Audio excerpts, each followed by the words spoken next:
Hello guys, ഇന്നത്തെ വീഡിയോയ്ക്ക് എല്ലാവർക്കും സ്വാഗതം. അപ്പോൾ ഞാൻ ഇതിന് മുമ്പ് 2 വീഡിയോസ് ചെയ്തു വെച്ചിട്ടുണ്ട്. പൊളിറ്റിക്സിൽ യൂണിറ്റ് 2ഉം 1ഉം ഞാൻ ചെയ്തു വെച്ചിട്ടുണ്ട്, അതിൻ്റെ പ്രധാന പോർഷൻസ്. സോ അതിൻ്റെ ഒരു ബാക്കി ഭാഗമാണ് ഞാൻ എടുക്കാൻ പോകുന്നത്. പൊളിറ്റിക്സിൻ്റെ 3ാമത്തെ ചാപ്റ്ററാണ് ഇപ്പോൾ ഞാൻ എടുക്കാൻ ഉദ്ദേശിക്കുന്നത്. ഇപ്പോൾ എന്തായാലും ഓൺ എക്സാമൊക്കെ ആയല്ലോ. ഞാനിത് 2025 ഷൂട്ട് ചെയ്യുന്നത്. അപ്പോൾ ഓൺ എക്സാമൊക്കെ ആയല്ലോ.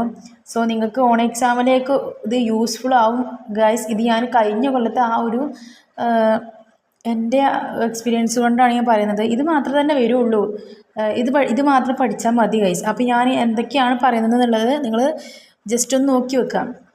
സ്വതന്ത്ര ഇന്ത്യയുടെ 2 വികസന മാതൃക എന്ന് പറയുന്നുണ്ട്. ഇതിൽ 2 മാർഗങ്ങളാണ് പറയുന്നത്. അതിലൊന്നെന്ന് പറയുന്നത് ഉദാര മുതലാളിത്ത വ്യവസ്ഥിതി, ഇതാണ് ഒന്ന്. പിന്നെ സോഷ്യലിസ്റ്റ് മാതൃക. ഈ 2 മാർഗങ്ങളും ചോദിക്കാറുണ്ട്. കാരണം പൊതുവേ പൊളിറ്റിക്സിൽ നമ്മളെ കുഴപ്പിക്കാറുള്ളത് 1 വേർഡ്സ് ആണ്. ഈ 1 വേർഡായിട്ട് ഇത് ചോദിക്കും.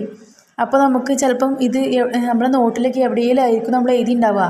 അപ്പോൾ നമുക്ക് ഇതിപ്പോൾ നിങ്ങൾക്ക് ഇതിങ്ങനെ അടിവരെ ഇട്ടുവെച്ചാൽ മതി. ഇത് നിങ്ങൾക്ക് ഇങ്ങനെ റിപ്പീറ്റ് ചെയ്ത് പഠിക്കാവുന്നതേ ഉള്ളൂ. അതായത് ഇനി നിങ്ങൾക്ക് ഇത് തന്നെ ക്രിസ്മസ് എക്സാമിനും അതുപോലെ തന്നെ നിങ്ങൾക്ക് മിഡ് ടേം വരികയാണെങ്കിൽ അതിലൊക്കെ ഇത് ചോദിക്കാൻ ചാൻസ് ഉണ്ട്. അപ്പോൾ എൻ്റെ എക്സ്പീരിയൻസ് വെച്ചാണ് ഞാൻ പറയുന്നത്. ഞാൻ A+ വാങ്ങിയിട്ടുണ്ട്, വിത്ത് ഫുൾ മാർക്ക് ഞാൻ വാങ്ങിച്ചിട്ടുണ്ട്. അപ്പോൾ അതിൻ്റെ ആവൃത്തിലാണ് ഞാൻ പറയുന്നത്. സോ രണ്ടാമത്തെ എന്ത് പറയുന്നത്, 1ാം പഞ്ചവത്സര പദ്ധതി, 2ാം പഞ്ചവത്സര പദ്ധതി. ഇതിലെങ്ങനെ ക്വസ്റ്റ്യൻ വരുന്നത് വെച്ചാൽ 1ാം പഞ്ചവത്സര പദ്ധതിയും 2ാം പഞ്ചവത്സര പദ്ധതിയും തമ്മിൽ വേർതിരിക്കുക, അല്ലെങ്കിൽ വ്യത്യാസം അങ്ങനെയൊക്കെ ചോദിക്കുമ്പോൾ ഇത് രണ്ടും വ്യത്യസ്ത ഇതിൽ എഴുതണം. അതായത് 1ാം പഞ്ചവത്സര പദ്ധതി ഇതിൻ്റെ ആ ഒരു 1ാം പഞ്ചവത്സര പദ്ധതി കൊണ്ടുവന്നിട്ടുള്ളത് ഡോക്ടർ KM രാജാണ്. ഇതൊരു പ്രാവശ്യം 1 വേർഡായിട്ട് ചോദിച്ചിട്ടുണ്ട്.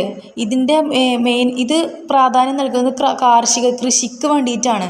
അപ്പോൾ അങ്ങനെയുള്ള കുറച്ച് പോയിന്റുകളുണ്ട്, അതൊക്കെ നിങ്ങൾ നോക്കി വെക്കുക. അതുപോലെ 2ാം പഞ്ചവത്സര പദ്ധതി അതിൻ്റെ ആ ഒരു കരട് രൂപം തയ്യാറാക്കിയത് PC മഹലനോബിസാണ്. ഇങ്ങനെയുള്ളത്, അതായത് ഇപ്പോൾ നമ്മൾ ഈ പൊളിറ്റിക്സിൻ്റെ ഒരു പ്രത്യേകത എന്ന് പറയുന്നത്, നമ്മളിപ്പോൾ അധികേറും 1 വേർഡ്സ് തന്നെയാണ് വരിക. അതായത് 1 വേർഡായിട്ട് എഴുതിയിട്ടുള്ളതാണ് വരിക. സോ അതിലേക്കാട്ടിലും വരാറുള്ളത് നമ്മൾ വലിയ വലിയ എസ്സേകൾ പഠിക്കുമല്ലോ, എസ്സേ ഷോർട്സ്, അത്തരത്തിലുള്ളതിൻ്റെ ഉള്ളിലുള്ള ആ ഒരു വേർഡായിരിക്കും. അതായത് അന്ന് നമുക്ക് 1 വേർഡും ആയി, എസ്സേ പഠിക്കലും ആയി. സോ അപ്പോൾ നമുക്ക് ഒരു പടിക്ക് 2 പക്ഷി പോലെ നമുക്ക് കിട്ടും. അതാണ് ഇപ്പോൾ പറഞ്ഞത്. ഇപ്പം ഞാൻ ഈ പറഞ്ഞ 2ാം പഞ്ചവത്സര പദ്ധതിയിലെയും 1ാം പഞ്ചവത്സര പദ്ധതിയുടെയും കരട് രൂപം തയ്യാറാക്കിയത് ആരെന്ന് അങ്ങനെ ചോദിച്ചിട്ടുണ്ട്.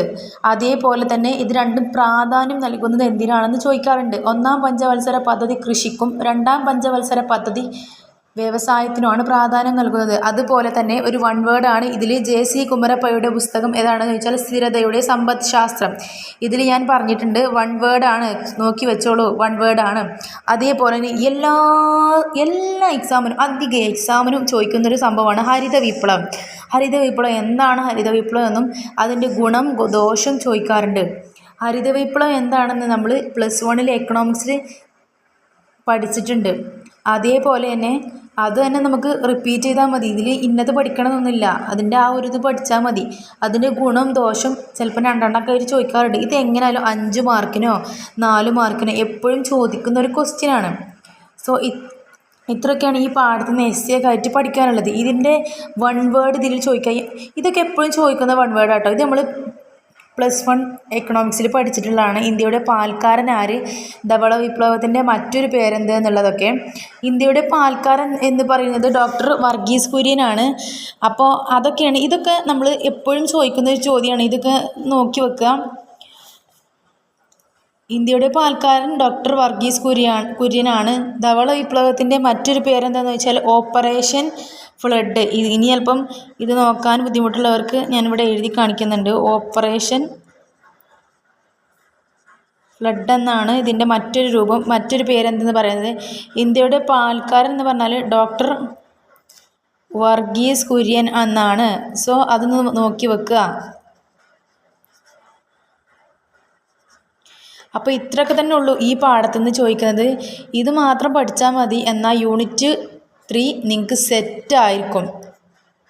അപ്പോൾ ഗൈസ്, ഇനി നിങ്ങൾക്ക് ഇതിൻ്റെ ബാക്കി ഇതിൻ്റെ +2 പൊളിറ്റിക്സ് മുഴുവനായിട്ടും വേണമെന്നുണ്ടെങ്കിൽ നിങ്ങൾ യെസ് അല്ലെങ്കിൽ യൂസ്ഫുള്ളായി നിങ്ങൾക്ക് നിങ്ങളുടെ അഭിപ്രായം കമൻറ്റ് ബോക്സിൽ നിങ്ങൾക്ക് പറയാവുന്നതാണ്. അതിൻ്റെ പുറമെ എനിക്ക് പറയാനുള്ളത്, ഇനിയിപ്പോൾ നമ്മൾ +1 +2 കിടക്കുമ്പോൾ നമുക്ക് പൊളിറ്റിക്സ് എന്ന വിഷയം നമുക്ക് ചിലപ്പം പഠിക്കാൻ പറ്റില്ല എന്ന് വരും, നമുക്ക് പഠിച്ചെടുക്കാൻ കഴിഞ്ഞില്ല എന്ന് വരും. സോ നിങ്ങൾക്ക് അങ്ങനെ തോന്നിയിട്ടുണ്ടെങ്കിൽ നിങ്ങളൊന്ന് കമൻറ്റ് ചെയ്യുക. ഇതെങ്ങനെയാണ് പഠിക്കേണ്ടത് എന്നുള്ളത് ആ ഒരു ട്രിക്ക് ഞാൻ പറഞ്ഞു തരാം. എനിക്കും പൊളിറ്റിക്സ് അങ്ങനെ ഇഷ്ടമില്ലായിരുന്നു, പഠിക്കാനും താല്പര്യമില്ലായിരുന്നു. പിന്നെ ഞാൻ എങ്ങനെ ഫുൾ മാർക്ക് വാങ്ങി, എങ്ങനെ എനിക്ക് പഠിക്കാൻ കഴിഞ്ഞു എന്നുള്ളത് ഞാൻ വ്യക്തമാക്കി പറഞ്ഞുതരാം. അത്തരത്തിൽ ബുദ്ധിമുട്ടുള്ള കുട്ടികൾ നിങ്ങൾ അതിൻ്റെ കമൻറ്റ് ബോക്സിലൊന്ന് നിങ്ങൾ കമൻറ്റ് ചെയ്താൽ മതി. ഞാൻ നിങ്ങൾക്ക് അതിൻ്റേതായ നിങ്ങൾക്ക് അനുസരിച്ച് വീഡിയോ തരുന്നതായിരിക്കും. ഇതിപ്പോൾ ഞാനൊരു +2 കഴിഞ്ഞ എക്സ്പീരിയൻസ് ഉള്ള കുട്ടിയാകുമ്പോൾ എനിക്ക് മനസ്സിലാവും, നമ്മളെങ്ങനെ പഠിച്ചത് നമുക്ക് മനസ്സിലാവും. സോ നിങ്ങൾക്ക് ധൈര്യമായിട്ട് കമൻറ്റ് ചെയ്യാവുന്നതാണ്. അപ്പോൾ ഇന്നത്തെ വീഡിയോ ഇത്രേ ഉള്ളൂ. അപ്പോൾ താങ്ക് യു ഗായ്സ്, ബൈ.